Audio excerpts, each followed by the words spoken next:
আসসালামু আলাইকুম রহমতুল্লাহি বারাকাতুহু। আমরা বর্তমান সমাজের মাঝে সবচাইতে লাঞ্ছিত, অপমানিত এবং অবহেলার পাত্র হইলা এক শ্রেণীর মানুষ, যে শ্রেণীর মানুষে আমরা পাঁচ ওয়াক্ত আজান দেওয়ার দায়িত্ব নিছেন, ইমামতি করার দায়িত্ব নিছেন। ইমাম মুয়াজ্জিন হইলা আমরার এই সমাজের, এই পরিবেশের সবচাইতে লাঞ্ছিত, অবহেলিত এবং অপমানিত। সারা দিন মসজিদটা সুন্দর করিয়া রাখার পরেও মুয়াজ্জিন সাহেবে এরপরেও এলাকার মন জোগাইতে পারেন না। কারণ এক ফাটে আছে আপনার খেমনি মুয়াজ্জিনের ভুল ধরতে পারে, খেমনি ইমামর ভুল ধরতে পারে। তে ইমামে সুন্নত তরিকা কেরাত পড়ছেন না, তে মুয়াজ্জিন সাহেব আজকে ঠিক মতন কোনো ছোট একটা দাগ রয়ে গেছে, ইকান সাফ পড়ছেন না। কারণ শয়তান যেহেতু দায়িত্ব দিয়া গেছে, তার দায়িত্ব তো পালন করা লাগবো।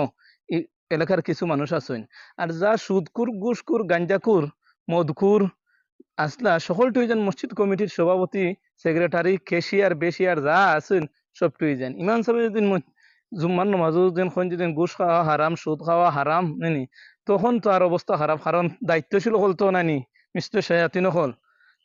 তখন ইমাম স্যারে গিয়া, ইমাম সাহেব আগামী অমুক দিন আপনি আপনার বাইতুল ফদ ধরিলেন যেন। আর ও মুয়াজ্জিন, তুমি ঠিক মতন খাম আদায় করা নাই না সেই না, তুমিও তোমার পথ আস্তে আস্তে ধরে লিও। আর দাড়ি খাটবো, দাড়ি খাইতে আর মুখের মাঝে খান্দাত পাওয়া যায় না এমন বিড়ি খায় নি। পাতার বিড়িতে না আরো আরো 72টা খায়, পাতার বিড়িতে না আরো 72টা খায়। এই ধরনের কিছু শয়তান হল আসইন মহল্লাত ফারাত, যে ইমাম মুয়াজ্জিনের পিছে খালি কুমটা কুমটি থাকবো। কিন্তু আপনি তারে দিন না খানি একবার যে যাওয়া, তুমি একবার আজান দো, দেখবার তার গান নিয়া একবারে ফাইজমা বড়াই দিছে। কন্যাখানি যাওছেন ইমামতিত যাও, তুমি ইমামতি করাও, তখন ইমাম সাহেব কত বড় সাহস, ইমাম সাহেব কইতেন আমি ইমামতি করতাম।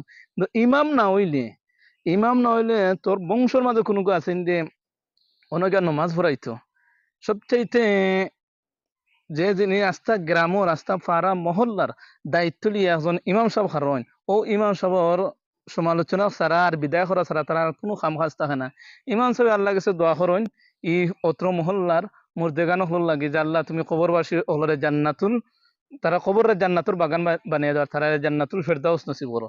কিন্তু ও মুসল্লি হল লাগে ইমাম সাহেব দোয়া করেন মাগফিরাতুল লাগে। আর মুসল্লি হলে ইমাম মুয়াজ্জিন এখানে বাস দিতা, সেমনি বিদায় করতা, ও পরিকল্পনার থাকে তারা কত বড় নিমক হারাম আর কত বড় বজ্জাত হল আছে না। আবার কিছু দেখা যায় কিছু লেবাস্তারি শয়তান হল আছে না, আলিমও আরবার এই আলিম ইয়া আলিম নামর কলঙ্কিত কিছু মানুষ আছে যারা আরো আলিমর পিছে লাগে।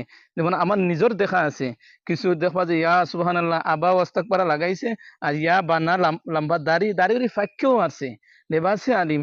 এরপরে ইমামর পিছে, মুয়াজ্জিনের পিছে এই ধরনের মানুষের লোকে তারা করতেও আছে, লাগতেও আছে, এবং সেমনি তারা বিদায় করা যায়, অথচ নিজে নমাজ পড়া ই সাহসও নাই। আবার কিছু মানুষ আছে ধরে লেখা রমজানও হয়তো কেমন রোজা রাখছে না, আবার মসজিদও সবর সামনে শেষে রোজা রাখছো না খারো, বা এই মানুষের দোষ করে যত লাগে হাজার হাজার শত শত মানুষের সামনে তুমি এজন মানুষের খারাপ হলে তার লজ্জা হে খারা হইতে পারেন না। ইকান হইতে পারো যে আমরা যে যারা যারা রোজা ছাড়ছো বা ইচ্ছায় অনিচ্ছাকৃত রোজা ছাড়ছো, আল্লাহর কাছে মাফি চাও, আল্লাহ যারা মাফ করে দেন, আর ভবিষ্যতে এই ধরনের কোনো কাজ তুমি তেন করিও না।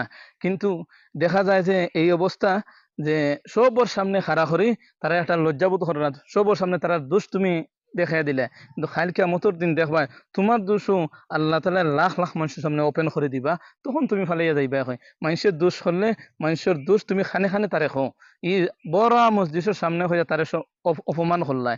আর তাও কিতা তোমারও দাড়ি চাটা, তোমারও দাড়ি হাঁটা, তুমি ওইয়া বইতা আছো মসজিদের বড় বড় উদ্যোগিতা দায়িত্বশীল সেক্রেটারি আর মুতল্লি আর হতা নেনি, অথচ তোমার নিজেরা আউজুবিল্লাহ হইতে পারতাই না ঠিক মতন।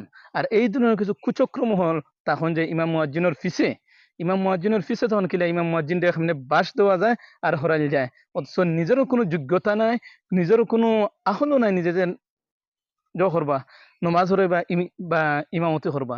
যে কারণে অনেক এলাকাত অনেক যত আছে দেখা যায় এই এলাকার শান্তি নেই, এই পরিবারের শান্তি নাই, অমুক দায়িত্বশীলর নাই, তে ফুরি গেছে কি বাগ্যা, তে হেন গেছে কি হবাই দি সেনে জানি অনেক এলাকাত আছে ইমাম মুয়াজ্জিন হলর কষ্টর চৌকুর ফানির কারণে এই এলাকার মাঝে খালি অশান্তি আর অশান্তি, কিন্তু হইতে পারে না কোন কারণে হয়েছে, কোন কারণে হে লাঞ্ছিত, কোন কারণে হে অপমানিত, এইখান হইতে পারে না। কিন্তু অনেক এলাকা আছে ইমাম মুয়াজ্জিনের অভিশাপের কারণে, বদুয়ার কারণে এটা লাঞ্ছিত অপমানিত পারিবারিকভাবে যে কোনো এখলাকাত তারা কিতা হয় অপমানিত হয়। আল্লাহ তালা আমরা সবরে সহি বুঝদান করুকা।